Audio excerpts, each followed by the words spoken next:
وہ بتا رہی تھی محبت کی شادی تھی، ہم سفر کازن تھا، محبت بے پناہ تھی، لیکن مجھ میں غرور بہت تھا، میں کسی سے بنا کر نہیں رکھتی تھی، میں چاہتی تھی میں گھر میں حکمرانی کروں۔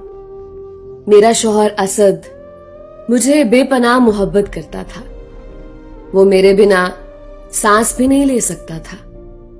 میری خالہ جو میری ساس تھی وہ مجھے ایک دن سمجھانے لگی، دیکھ شائستہ، یہ گھر تمہارا ہے، تم اس گھر کی مالکن ہو، پھر کیوں سب کے ساتھ ایسا سلوک کرتے ہو؟ میں غصے سے بولی، خالہ دیکھو، میں بس اتنا چاہتی ہوں میں اور اسد جو مرضی کریں، جہاں مرضی جائیں، آپ کو ہمارے معاملات میں بولنے کی اجازت نہیں ہے۔ خالہ خاموش ہو گئیں۔ میں سب کے ساتھ بدتمیزی سے پیش آتی تھی، مجھے اپنے اور اسد کے سوا کچھ نظر کہاں آتا تھا۔ اسد مجھے کبھی کبھی سمجھاتا تھا، شائستہ تم کو کیا ہو گیا ہے؟ تمہارے لہجے میں اس قدر نفرت کیوں ہوتی ہے؟ میں اسد کو اپنی میٹھی باتوں میں الجھا دیتی، میں اس قدر مطلبی تھی، کسی کی کبھی پرواہ ہی نہیں کی۔ خالہ سے بات کرنا چھوڑ دی، خالہ نے بھی مجھے سمجھانا، مجھے کچھ کہنا چھوڑ دیا۔ میں کبھی شاپنگ پہ جا رہی ہوتی اور کبھی ڈنر پہ، میں عیاشی کرنے لگی۔ اسد میرے پاؤں چوما کرتا تھا، وہ مجھے اپنی محبت نہیں اپنی روح کہتا تھا۔ ہماری شادی کو 4 سال ہو گئے تھے، لیکن ہماری کوئی اولاد نہ ہوئی۔ دن گزرنے لگے، میں پریشان سی رہنے لگی۔ اسد مجھے اولاد کا کہتا، اب میرے بس میں کیا تھا بھلا؟ 7 سال گزر گئے، میں ہمت ہارنے لگی، مجھے لگنے لگا میری زندگی ختم ہو رہی ہے۔ نہ جانے کیوں اسد کی محبت بھی کم ہونے لگی، رفتہ رفتہ میرا غرور، میری عیاشیاں کم ہونے لگی۔ اسد کچھ الجھا سا رہنے لگا مجھ سے۔ میں تنہا چھپ کر بہت روتی تھی، اے اللہ مجھ پہ رحم فرما۔ ایک دن میں نے دیکھا میری محبت، میرا اسد، میرا ہم سفر، میری دنیا، وہ فون پہ کسی لڑکی سے بات کر رہا تھا۔ میری آنکھوں سے آنسو کا سمندر امڈ آیا۔ وہ لمحے یاد آئے جب اسد میرے پاؤں چوم لیتا تھا، اور آج اسد کی باتیں اور محبت محدود ہو کر رہ گئی۔ میرے اندر کا دریا بجھنے لگا تھا۔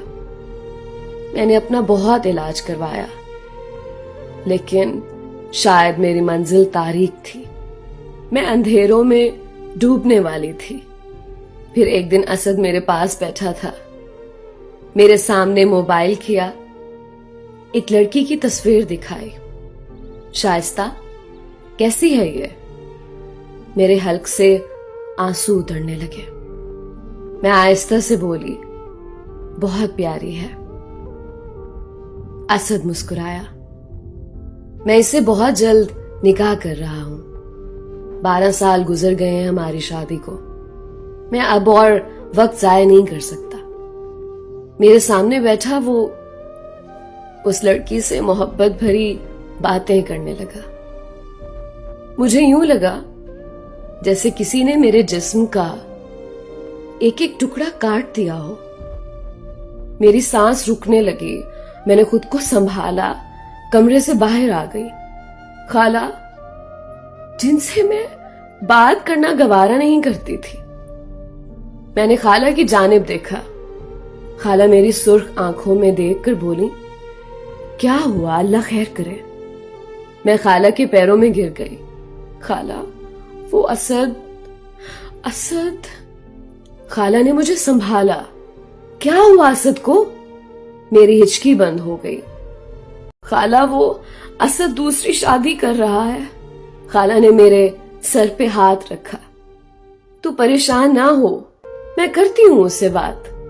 خالہ نے میری وجہ سے اس رات اسد سے بہت جھگڑا کیا. مجھے پہلی بار اپنی ذات سے نفرت ہو گئی. میں کتنی خود غرض تھی. رشتوں کو پیروں تلے رون دیا تھا میں نے. میں خالہ کے پاس گئی, ہاتھ جوڑ کر معافی مانگنے لگی. خالہ نے ماتھے پہ بوسہ کیا. تو پریشان نہ ہو میری بچی. لیکن اسد بضد تھا دوسری شادی کرنے پہ. وہ رات میں مجھے بتا رہا تھا پرسوں نکاح ہے اس کا. میں خاموش تھی. میں کیسے روکتی اپنے اسد کو. میں دل ہی دل میں دعائیں مانگ رہی تھی. میں تڑپ رہی تھی. میں ساری رات کروٹ بدلتی رہی. اے اللہ مجھے معاف کر دے. میں جانتی ہوں میں نے بہت سے دل توڑے ہیں. میں نے اپنوں کو بہت تکلیف دی تھی. صبح میری طبیعت کچھ عجیب سی تھی. پھر ڈاکٹر کے پاس جانے کے بعد پتا چلا میں ماں بننے والی ہوں. میں زور زور سے رونے لگی. خالہ نے میرے سر پہ ہاتھ رکھا. میرے آنسو تھے کہ رک نہیں رہے تھے. میں اللہ کے سامنے سجدے میں گر گئی. میں بہت خوش تھی. اسد گھر آیا. اسد کل نکاح کرنے جا رہا تھا. جب میرے پاس آیا میں نے اسد کا ہاتھ تھاما اور اسد کو بتایا اللہ نے ہم پہ کرم فرما دیا ہے. اسد کی آنکھ سے آنسو نکلا. مجھے سینے سے لگا لیا. میں بہت روئی تھی اس دن.